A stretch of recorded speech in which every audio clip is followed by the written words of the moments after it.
पे एक एंगेजमेंट होता है, जिसके बाद काफी चीजों में स्पेसिफिक और रीजनल और इंटरनेशनल इश्यूज पे डिस्कशन भी जो जरूरी है अपने नेबर्स के साथ। बांग्लादेश जी, पिछले कुछ समय में भूटान के साथ जो सामरिक रिश्ते हमारे हैं काफी महत्व भी रखते हैं, साथ ही उनकी पेचीदगियां और कह सकते हैं संवेदनशीलता, बारीकियां बढ़ी हैं पिछले कुछ समय में।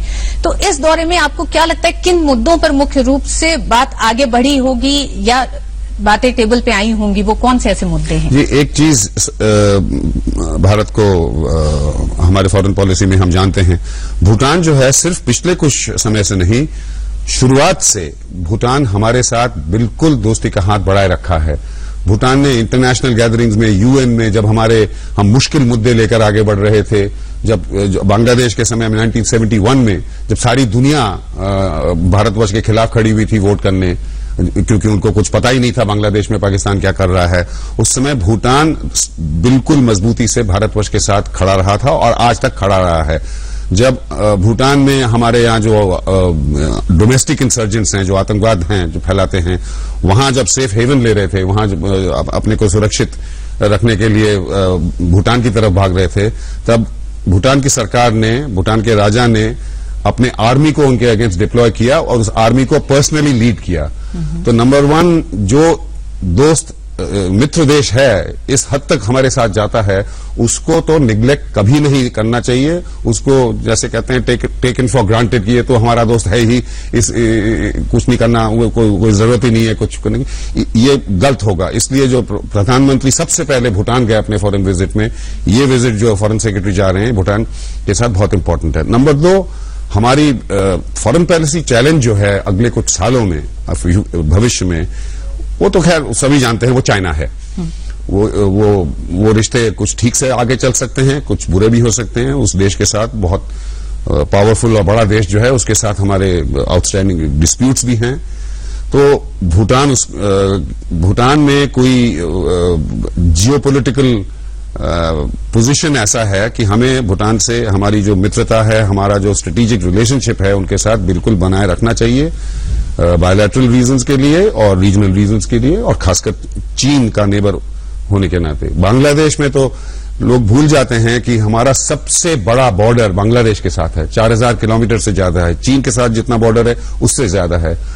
हमारे पानी के, नदियों के प्रॉब्लम्स हैं जो सॉल्व होने वाले हैं, लेकिन हमेशा एक डिप्लोमेटिक एंगेजमेंट उसके लिए चाहिए होता है कि आखिरी दस्तक तक। उसका वेस्ट बंगाल और बांग्लादेश में स्टेट टू नेशन मुद्दे हैं। बांग्लादेशी इमिग्रेशन हमारे नॉर्थ ईस्टर्न स्टेट्स में, बंगाल में जो होते हैं, वो एक पॉलिटिकल क्वेश्चन बन गया है, अभी से नहीं 40-50 साल पहले से। तो ये इन सब को देखते, अफगानिस्तान का तो खैर हम ऑब्वियस है, वो जो इतना। शिवशंकर जी, जब दक्षिण देशों को मजबूत और उनको आर्थिक रूप से मजबूत, उनको एक साथ लेके आगे बढ़ने की प्रधानमंत्री जब बात करते हैं, ऐसे में चीन का बढ़ता प्रभुत्व, लगातार अमेरिका की उस पर नजर और भारत एक उभरती हुई अर्थव्यवस्था जब बन रहा है, इसको देखते हुए आपको क्या लगता है दक्षिण एशिया में ऐसे वक्त में सभी देशों के साथ एक मैत्रीपूर्ण संबंध कितने जरूरी लगते हैं, और उसमें पाकिस्तान में विदेश सचिव का ये दौरा? देखिए, अगर फॉरेन पॉलिसी को बहुत सिंपल नजर से देखा जाए तो दो उसके उद्देश्य हैं हमारी। नंबर वन जो टोटल उद्देश्य है वो है राष्ट्रीय हित, नेशनल इंटरेस्ट, और कुछ नहीं। हर क्षेत्र में अगर आप देखें कि भारतवर्ष को क्या करना चाहिए, तो उसका जवाब यही होगा कि राष्ट्रीय हित को फॉलो करना चाहिए। राष्ट्रीय हित दो तरह के हैं, एक हमारी आर्थिक विकास और दूसरा हमारा सुरक्षा, सिक्योरिटी। और इन दोनों क्षेत्र को लेके अगर आप देखें तो हमारे नेबर्स जो हैं दोनों क्षेत्र में बहुत ही इंपॉर्टेंट है। नेपाल जो बफर स्टेट है, जो छोटा देश है भारतवर्ष और चीन के बीच में, अब नेपाल का आर्थिक विकास अगर हो, वहां स्टेबिलिटी हो, नया कॉन्स्टिट्यूशन बने, जैसे हमारे प्रधानमंत्री ने वहां उम्मीद रखा था उनके सामने, उनके असेंबली में, ये हमारे लिए डायरेक्टली बहुत इंपॉर्टेंट चीज है। शिवशंकर जी, जैसे पाकिस्तान से जो वार्ता अब शुरू हुई है, विदेश सचिव स्तर की वार्ता बंद हुई थी और जो कारण थे वो कारण इस बार उभरते हुए सामने नहीं आए, तो ये एक तरह से उपलब्धि कही जाएगी इस सरकार की, नरेंद्र मोदी सरकार की। उसी के साथ साथ क्या आपको लगता है अब जब बातचीत के टेबल पे भारत पाकिस्तान होंगे तो एक मजबूत सरकार केंद्र में पूर्ण बहुमत के साथ, उसी की नुमाइंदगी अब जम्मू कश्मीर में भी है और एक तरह से कह सकते हैं कि सेकंड लार्जेस्ट पार्टी, बराबरी की नुमाइंदगी एक तरह से कह सकते हैं आप जम्मू कश्मीर में हो रही है, तो क्या लगता है अब टेबल पे पाकिस्तान के लिए कश्मीर का मुद्दा पीछे होता दिख रहा है? पाकिस्तान की तरफ से तो कश्मीर का मुद्दा कभी पीछे नहीं होगा, क्योंकि अब ये पिछले दशकों से ये साफ जाहिर है, पाकिस्तान सिर्फ कश्मीर को नहीं चाहता है।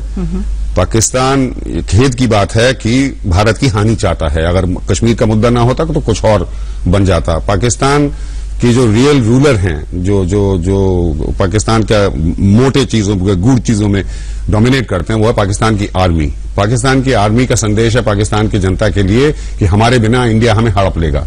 उनका रोजी रोटी उस पर डिपेंडेंट है। तो कश्मीर का मुद्दा वो नहीं छोड़ेंगे। उसको लेके मेरे ख्याल जो अभी बातचीत शुरू होगी, बातचीत की बुनियाद जो भारतवर्ष ने रखी है। अभी भी जो मुद्दे रखे गए पाकिस्तान की तरफ से, उसमें सरक्रीक मुद्दा है, समझौता एक्सप्रेस है कश्मीर के साथ साथ, तो क्या ऐसा लगता है भारत का रुख नहीं बदला है? भारत का रुख वही है कि 26/11 के हमले की कार्रवाई आप तुरंत करें, जो बॉर्डर पे जो टेररिज्म लगातार हो रहा है उसको आप रोकें, तो भारत के रुख में कहीं तब्दीली नहीं दिखती। भारत के रुख में तब्दीली, फ्लेक्सिबिलिटी जो है हमने बार बार दोहराया है, लेकिन कुछ चीजें हैं जो फंडामेंटल हैं। एक तो कश्मीर का जो मुद्दा है, हमने कभी नहीं कहा है कि हम इसको डिस्कस नहीं करेंगे। जब से कंपोजिट डायलॉग शुरू हुआ है तब से कश्मीर डिस्कस हुआ है, लेकिन हमारा जो पोजीशन है और पाकिस्तान का जो पोजीशन है बिल्कुल ऑपोजिट है। हमारे यहाँ पार्लियामेंट का रेजोल्यूशन है और बिल्कुल सही बात है हिस्टोरिकली और लीगली कि the whole of Jammu and Kashmir is part of India.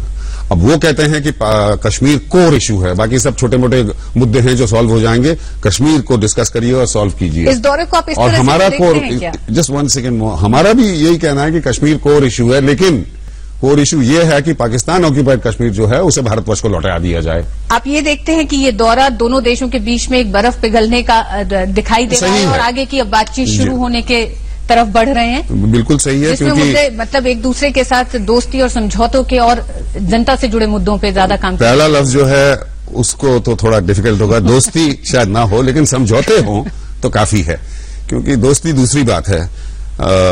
देखिए, 2 न्यूक्लियर आर्म नेबर्स हैं। पाकिस्तान हमारा नेबर है, हम अपने नेबर्स को चुन नहीं सकते, वो जो हैं सो हैं, और दोनों न्यूक्लियर वेपन स्टेट्स हैं।